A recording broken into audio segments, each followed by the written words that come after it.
Yeah, well, yes, I think pretty much. Okay, well, anyway, today is December 8th, 2016, and we're going to do a little visit and discussion of memories with Dan Elgin. And really, Dan, I think my first memory of you is when I was coaching at St. Joseph Farley, and you came to some practices to help us scrimmage against some of the guys. You remember that? God, I don't, Bob. You will. I probably will as you go along here. But I remember that was my first memory of meeting you and that sort of thing. You were a student at Loris, right, at that time? Yeah. What year did you get out of Loris? I graduated in '65. Okay, yeah. 65. And when you, upon graduation, you had some career choices. What did you decide to do? Well, actually, I went into teaching because the reason I come up with was I had spent so much money, at that time anyway, for college education at Loris, that I wanted to put what I had learned to be able to help others. And teaching seemed to be the profession that I went. And that's really the only reason I ever went into teaching. And the only reason I ever went to college. I had no idea I was going to go to college until the principal from Farley St. Joe's said I had to take Latin too with senior girls. Bob Wolf and I. Remember Bob Wolf? Yes. Yeah. Oh yeah. And I says, well, I don't want to take Latin 2. I didn't Michael Houghton 1. She says, well, you got the ability to go to college, and you got to have 2 years of a foreign language to get into college. So you're taking it, or you're not going to be graduating from Farley St. Joe's. so that's how I got into college. And then, I majored in economics and didn't really know what to do with it other than get into some type of teaching. And I applied 2 places, and Father Hemisath was the one that called me. Father John. Father John, he was a pretty sharp priest, And I'll never forget the interview I had with him. He showed me the school. And when we got right down to the end, he says, I got one more question to ask you. He says, did you graduate from Loris with a 4.0? And I says, no. He never asked me what I graduated with. But I said, why were you concerned? He says, because I found out that teachers that have a 4.0 have a hard time bringing the material down to the average student. And he said the right answer. Yeah, so he says, you're hired. Yeah. Actually, I took Jim McCarthy's place. You remember Jim? Well, I still have a contact with Jim. Yeah. Oh, yeah. Because he left that spring, and then they needed a basketball coach, and Father Hemisath called me. Because he went to West Dubuque. No, wait a minute. No. Went to Austin DeSales. Right, he left the area. And then he came back to West Dubuque. Yeah. So, and so that was the only time I had to apply for a job. It was St. Joe's in Dubuque and then over at Keeler. And after that, the jobs that I had, which was only 2 after that, I had got a call. Drexler is the one that called me. Okay. He said, I've heard some things about you. There's an opening if you like Western Dubuque. And then Meade called me for Beckman. So well, I don't even know how to do a sheet, with all your stuff on it, and data and all that stuff, So, okay, you came into West Dubuque as what? I came in as a social studies teacher, and I taught behavioral studies, and then I taught world history, which I'm qualified in all social studies, but I've never had a world history course in my life.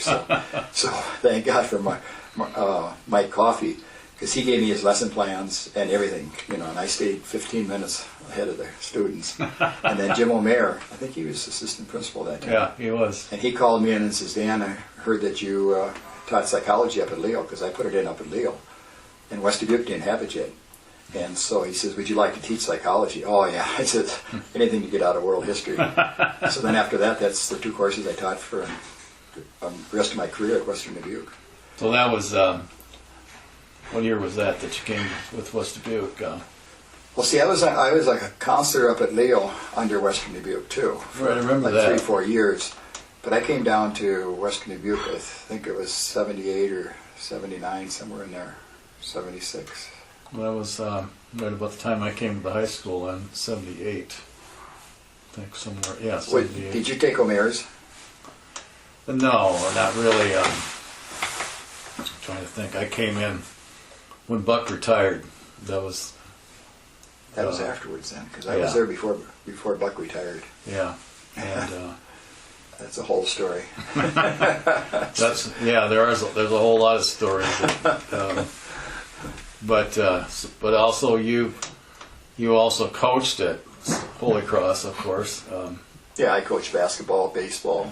And I put in cross country up there, Okay. and I put in track. Had no experience. What'd you run? Nothing. Yeah, we just run around the baseball diamond. And then I did have one student, a Gal, his first name.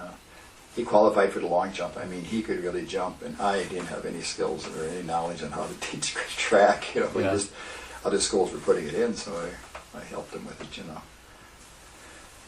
And then pretty soon, Jerry Rowling came in. Well, he took over all the sports. Okay. I didn't have to. So Jerry was there together with you at some point. Yeah, just the last year or two. And then the big issue was, was Leo going to keep going? And so when Drexler called, it was a big decision. I loved it at Leo High because we had faculty parties once a month, and we had fresh made glazed donuts by the cook, and we played volleyball with the nuns, the younger nuns, and we just had a great time. So it was tough to me. But then in talking to a few of the people from up around Holy Cross, Balltown area, they said, I think they could have had a public school up there if they'd have got together, but they were split. Some of them were convinced they could only have a Catholic school at Holy Cross. And Drexler was willing to go up there, but the other one spotted so much that finally Drexler says, well, we're not going to do it. So now they have little or nothing up there now. Yeah, it's amazing. When I visited with Wayne, and he was the one, of course, that was charged with putting this whole thing together back in the late '50s. And he said, I went around to all the areas and basically visited with people at the country schools, because that's pretty much all there was, and about getting together as a district, and which they did, but then they had to become a viable district. They had to have 300 students. Well, the problem with back then was that the kids all went to parochial schools. Right. So he got 300 kids, but he had to get 500 and some square miles of area. Oh, that's how come it got to so put big. that together. Oh, That's why it's the largest political, geographical landmass in Iowa. yeah. Is because of the need for that beginning number. So, and of course we all know within 10 years of the start of the district, all the parochial schools were Going under. folding, and all of a sudden at the doorstep was all the kids, and then of course buying all the portables and all the business and whatever. God, remember when we had as many as 1,100 in Oh. school over at Epworth? And then we had people come off the street, and they were the supervisors of the study halls. Remember those days? Yeah. What a zoo. It's funny, any learning went on at all. And then the one thing I'll never forget is the grading system that we had when we started down there. If you got, what the heck was it? If you got a D or C or something, was it a C at the quarter, you couldn't possibly give the student an F by the end of the semester. I don't remember that. Don't you? No, I wasn't there for that. Okay, because we had students then that they would work to get that C or C minus or D, whatever it was now. And then the second quarter, they didn't have to do a dang thing. Because they knew they couldn't fail. Finally, his teacher said, "This is stupid," And so then we had to change that. But yeah, that was at one time that was a grading system. So when you came to the high school at Epworth, then were you in a regular classroom inside, or were you in a portable, or? Oh, jeez. I had a portable outside with world history. Yeah. Okay. And then I also, then the next year when I put in psychology, then I had a portable outside for psychology. Okay. And I don't know how many years I was in that. And then eventually what did I end up having psych? Oh, then eventually I had to ended up with psychology next to the band room, and then when they added on back there. Okay, right. Yeah. Remember. Yeah. Yeah. And then for a while I was also up at that the old weight room or whatever it was up in the northern part there by the cafeteria. That little room. Well, no, it was the big room with the curtain between. Oh, okay. Paul yes. Schrammels on one side. Yeah, And, that was originally the wrestling room. yeah, and I remember one time Paul and I went down. Harold Knudsen was principal. When we went down and we wanted him to put a wall in because it was just too noisy. I remember that. You remember that? Remember what I did to get the wall? At all? How did that all go? Harold was going to come in and he was going to evaluate me. So I went over and I talked to Paul. I says, Paul, you got to order a film. And I said, you got to put the movie projector right here. And Paul says, well, why? And I says, well, right on the other side of the curtain is where I got an empty desk where Harold Knudsen's going to have to sit. And I says, Paul, pretend your students all have hearing aids and they can't hear. And I says, turn that sucker wide open. So he cranked it up. And Harold sat back there against that curtain, you know. And afterwards, when he did the follow-up evaluation, I says, any comments or anything like that? He says, geez, Dan, he says, I didn't realize it was that much noise coming through the curtain from the other side. The next year we had a wall. Yeah, I remember that Yeah. very vividly. That was just one of the challenges we were faced with at the high school, and all those attempts we made to try to get bond issues passed, and lack of success there for the most part. But Can you imagine if they'd have started this 1 cent sales tax way back then? oh, We'd have had less hassle with Beckman, everything. You know, they'd been doing so good. But you know, well, just imagine. Good example. We used to have, what we still do, maybe, I don't know. We had the parent-teacher conferences in the gym, yeah, which is fine. But at the end of every session, we had to tear everything down because we had to practice the next morning at 6 o'clock. yeah. And on it went. And all that energy that we had to expend to do whatever with less, it was amazing. Well, we had to have kids practicing over at Divine Word Seminary, and I remember Lassance was in charge of the freshman boys, or was it girls? Anyway, they had a walk over, and I raised my fury about that. You know, that they were walking in the cold weather and everything. You know, and what a mess. You know. Well, then also at the Epworth Elementary, we practiced up there all the time. And The old school, the one with the pole in the end. yes. I remember playing in that.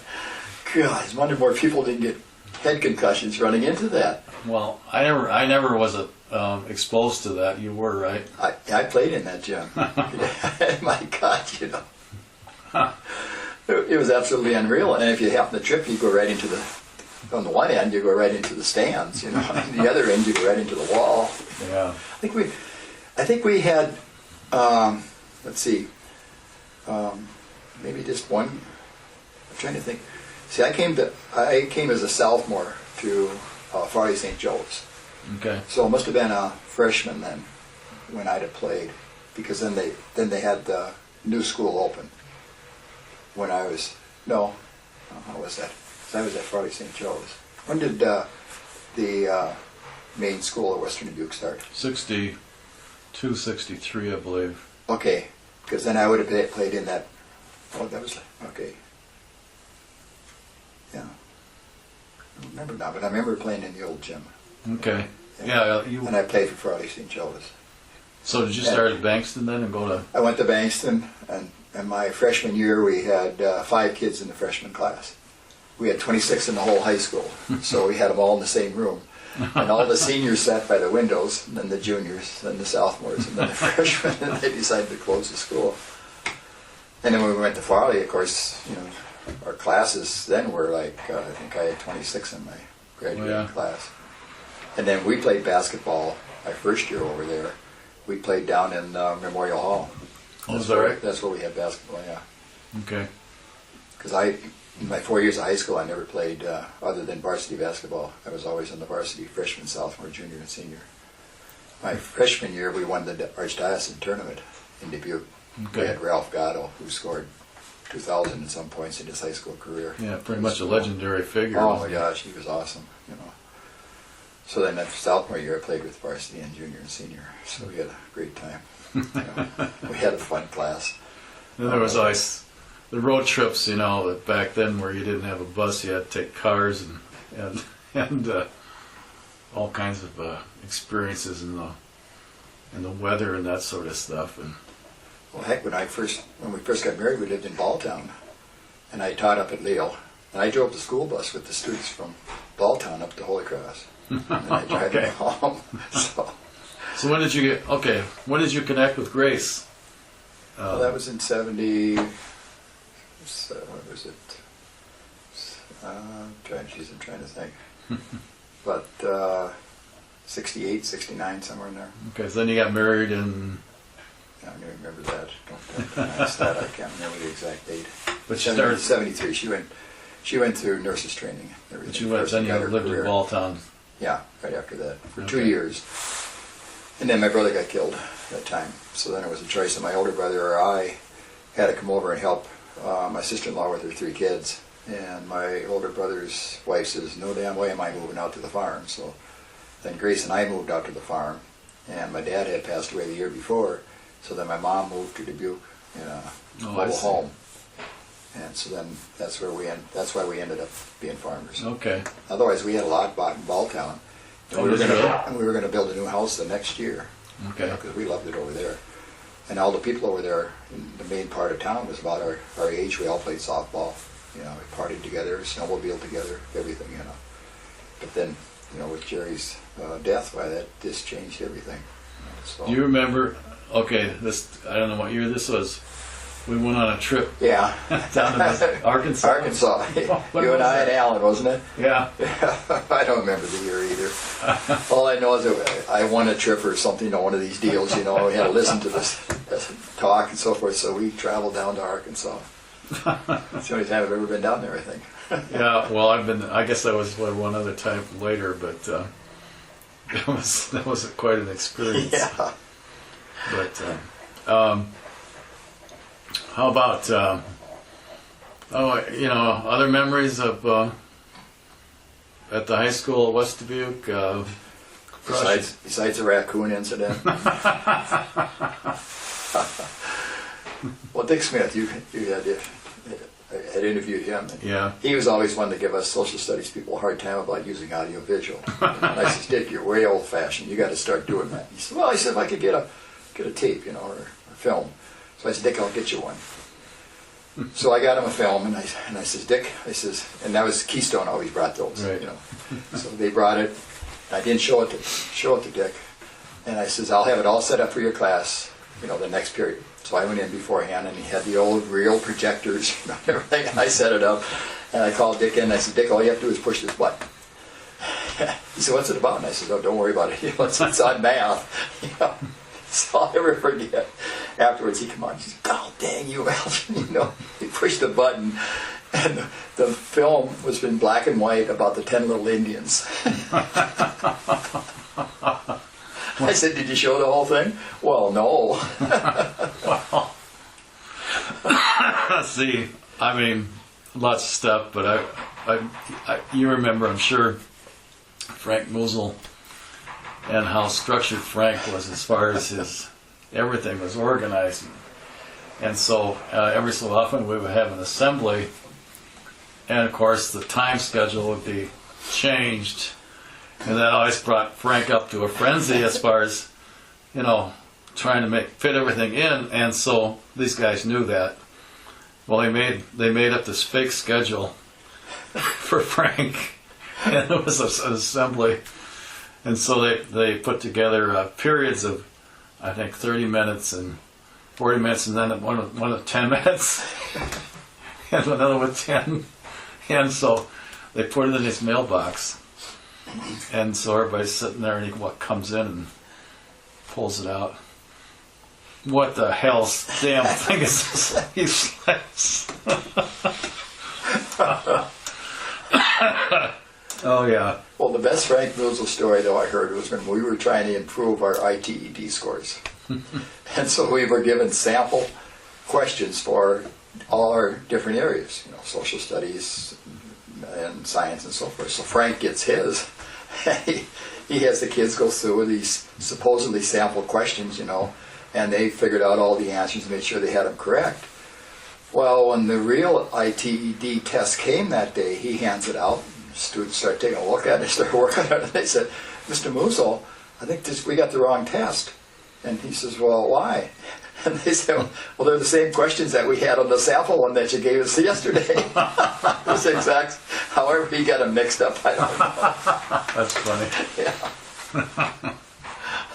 Frank. Oh, yeah.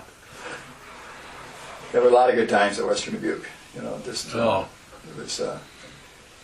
The only thing with Western Dubuque, though, I found, because I started off in a small Catholic school, and now I'm in a small Catholic school again, is the camaraderie wasn't quite as good at Western Dubuque. There was more cliques, I think. You and I recognize that. There were some teachers that we kind of all got together real good. Where up at Leo, we all got together. There was only one other late teacher, and that was Larry McDonough. You might remember him or not, and the rest of them were nuns, but it was just a real good camaraderie. At Beckman, I'm very much accepted, over there too. But there was them cliques, and you know who I'm talking about, and different people. Oh yeah. That if you weren't into sports in the school, you weren't anybody, that kind of a clique, stuff like that.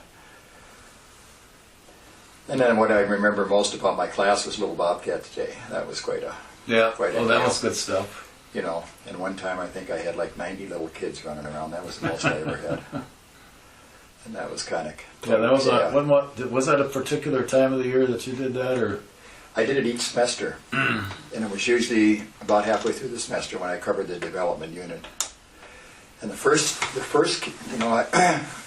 I started it because I got the feeling that the students really didn't understand the awesome responsibility of raising kids. And so I thought there's got to be a way to... And I know that they were doing the bag of flowers at one time. Remember that in the family living course? Yeah. And then they went to the eggs or something like that. But it's not the real thing. So the first time I did Little Bobcat, I was out in the portable, and it was probably maybe my second or third year of teaching psychology. I had my own son Pete come. I'll never forget that I had 2 classes of psych, the last 2 of the day.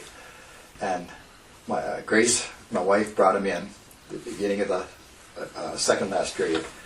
And he took one look at those students in class, and he got under my desk, and he wouldn't come out. And the students were like, "Hey, you teach this stuff, can't you teach this kid?" Well, between classes, I got a tractor, and I got him going with the tractor, and the class started, and then he wouldn't settle down. He was just all over the place, And before the students left, they says, "How come we can't bring somebody?" And I said, "Well, would you be interested?" "Yeah." So then the next semester, I opened it up for the kids from town, so that they'd be nice and close. Well, then the country kids said, "Well, that's not fair. We want to bring them." I said, "Well, yeah, but you got to drive them here or ride the bus or something." "Yeah, we'll do that." So that's how it got started. And then we did all kinds of testing, but they had to be in charge of that kid all day long. Yeah. And the one boy, his name would come to me eventually from around New Vienna area. He wanted to bring a 2-year-old.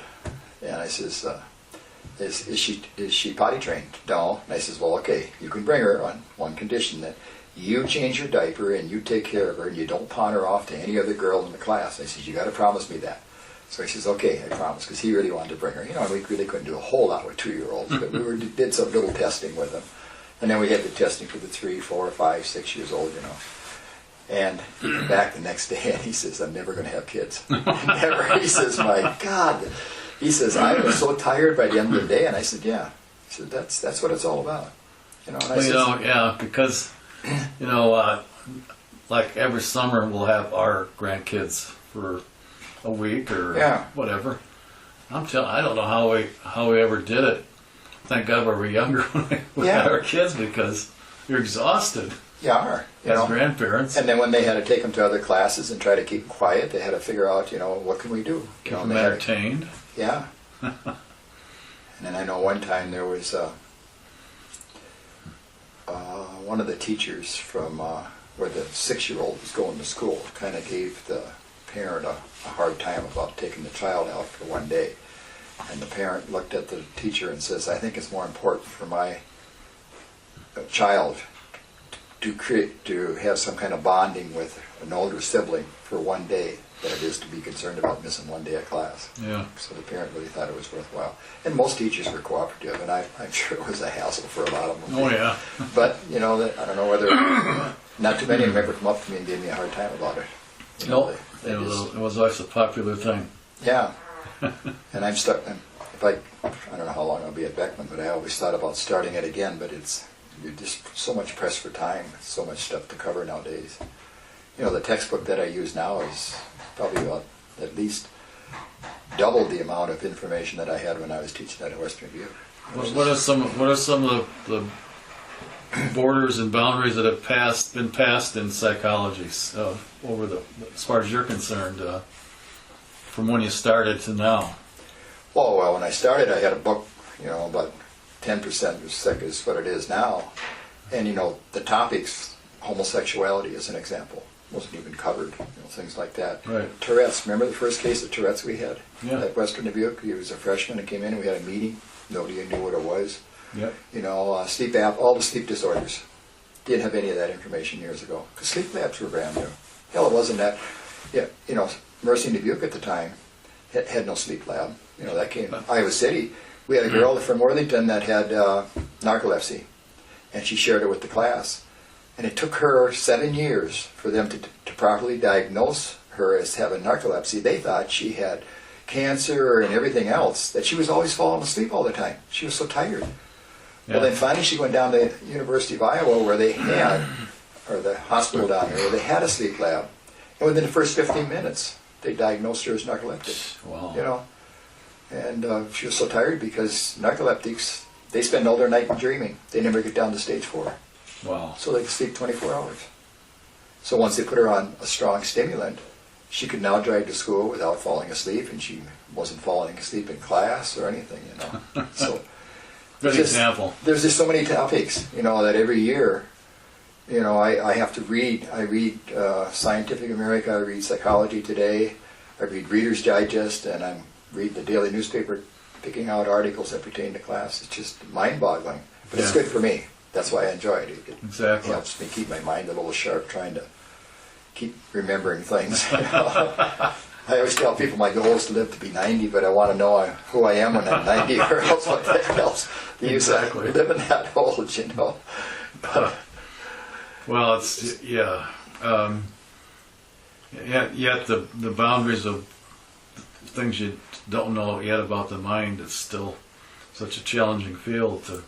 Well, we just show a beautiful mind. Schizophrenia wasn't heard of back when I started teaching psychology. Just so many topics, so many labels that have come up that we have to cover nowadays. And the kids this morning, we watched it, and they came in this morning at 6:15 to watch that movie over at Beckman. Is that right? They really got some dedicated kids over there. They I really enjoy, the respect and everything that's happening over there. How are they doing on the construction? They got the chapel and stuff pretty well done, the front part. But then I don't know what else. They won't be done until probably next fall, if by then, by everything. They got a lot to do yet. Are they opening up some windows, or? No, I don't think so. Is that right? No.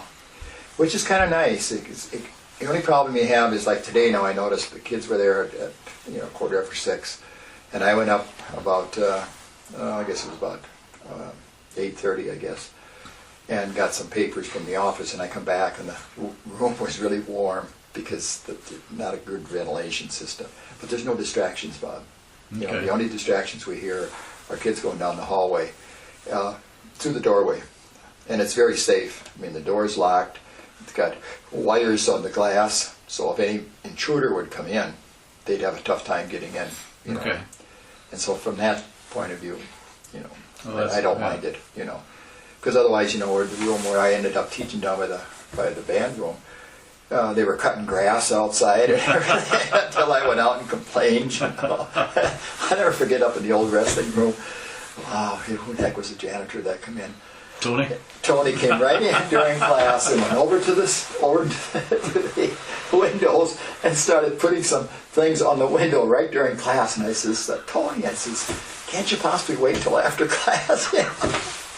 God. Nice. And Tony would You know, he had that kind of limp hip. I get a bad hip. So he'd come limping up the hallway, and so we'd visit, and he'd lean up against the wall or the door, and he says, I try to do as much as I can. He says, I tell them, but they never listen to me. how things should be done. Oh, God. Yes, indeed, that was... Well, then the other experience that I had that none of the other teachers had was in psychology, in human development, the chapter you start from, which today is called preconception, which I didn't have back then when I had the psychology course first put in, and then you end up with death. So I taught some things on death and 5 stages of death and dying that are used in various ways and so forth. And I kept thinking, how can you get these kids really serious about what happens afterwards? So I went in, and I'll never forget, I asked Harold, I says, would it be okay if I had Bob Reif bring down a casket and put it in my classroom? And he kind of looked at me at first, and he says, you got to promise there won't be anybody in it. And I said, come on, Harold, I'm not going to do that, So anyway, anybody in it? So I called Bob, and I told him what I wanted and why. And he says, yeah. He says, Dan, I'll come down. So that was when I had in the old wrestling room there. So he backed up to those doors, and brought the casket in. And I didn't tell the kids I was going to do this. So the kids come in that day and they see this casket. I don't remember that. Don't you? No. Oh, and they looked and they said, what's going on? And I says, we're covering the topic death and dying today. And I just thought I'd bring a speaker in, So they come in and they were super quiet, And so Bob gets and he starts talking, and then I says, well, I wonder how many here would like to see the inside of one, the whole inside, because when you go to a wake, you just see half, and they all raise their hands. So we opened up the casket, and so forth, and the kids had fantastic, questions. The one question I'll never forget they asked Bob was, they said, well, what if a person wants to take all their money with them? What do you do then? And Bob, in all seriousness, he says, that's not a problem. He says, right before I close the casket, he says, I'll write a check out for the amount of money, and then I'll keep the cash. And of course, the kids were sitting there, and it never hit them until a little while later. That's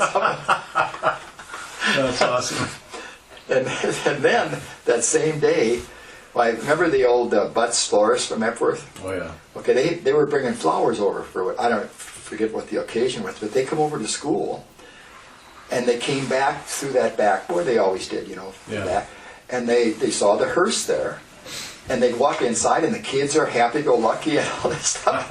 And they said, what's going on? What happened that, here the hearse is, and yet the kids are just so happy and everything. They didn't know that I had a guest speaker. Oh, my. So then after that, I think I might have had them maybe one more time bring the casket down. And then finally I said to Bob, I says, well, is it possible that we could come to your funeral home, then you could show them the embalming room, and everything like that? And he says, yeah, Dan. He said, that'd be fantastic, because he had a large number of caskets, and then we had the kids come, and he would open up the caskets and show them the Z-barding and the warranties and the bed and everything, and he explained everything very thoroughly.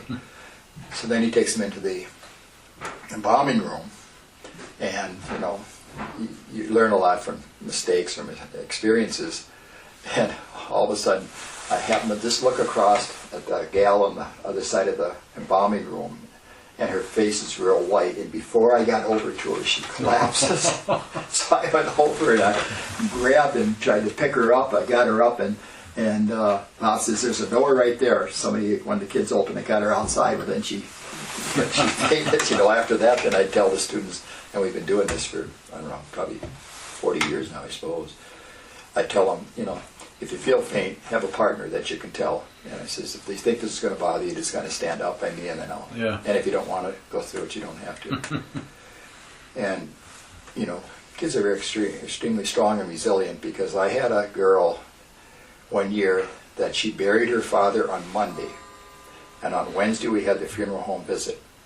And at class on Tuesday, she says, I don't know if I can do this. And I says, well, I'd really like you to go so that you have more knowledge about what happened after your father passed away. And I said, I want you to stay close to me when we're over at the funeral home. And I says, we'll have some tissues, and if you feel it's too heavy for you, I says, I'll take you outside. Well, she stayed, in the whole presentation. And when she came to class the next day, I says, well, how'd it go? And she says, I'm really glad I went.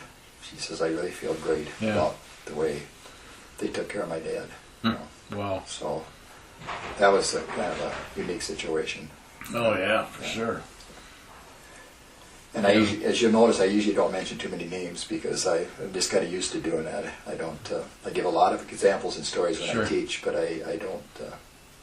The only names I give it when I teach are my kids. I use my kids a lot in examples in class. Okay. But otherwise, I just say I know so and so. Because we just got through talking about schizophrenia in class, and I've had 2 students. One that was diagnosed when she was a senior, and the other one, he's in research down at the University of Iowa, down in the hospital down there, as a schizophrenic. Okay. And then there's a bipolar one that's doing very well. Another bipolar one that's doing very well. So that's got to be a tough one too. Not as bad as schizophrenia, Bob. That schizophrenia is that. Have you seen Beautiful Mind at all? Yes. Yep. I mean, that is, the voices. How do they? The kids sat in class this morning, and I told them afterwards, I said, this is the most involved class I've ever seen since I've been shown this movie. They were sitting there on needles and pins when the scene come where the baby was in the bathtub and the water was running and the baby could have drowned. They were going like this, make sure. And I said, you people just got so involved in this. But I says, how many of you were confused about what's real and what's not real? And they all raised their hand. And I said, that's what these people go through every day in life. He says, how can you tell? How do you know if the voice, because we all have this little voice sometimes that we call conscience, kind of that tells us, well, that's right or that's not right. I'm talking about that little voice coming. But I says, if you couldn't tell that that's a voice within you, but it's telling you to do something, like Andrea Yates, we talked about her and how she drowned those 5 kids of hers, Yeah. I says, how can you? So I said, who were the people that were in the movie that were real? Well, so and so. I said, are you sure that person was real? Well, no. So that's a great movie to help them understand. Yeah. Oh, yeah. So when they see articles in the paper and it says that so and so, was found committing a crime and he heard voices, I says, now you understand to some degree, what these people are going through. To me, that's the worst mental disorder you can get, Bob. Wow. Is schizophrenia. Yeah, that's got to be unbelievable. Yeah. I gotta take a potty break.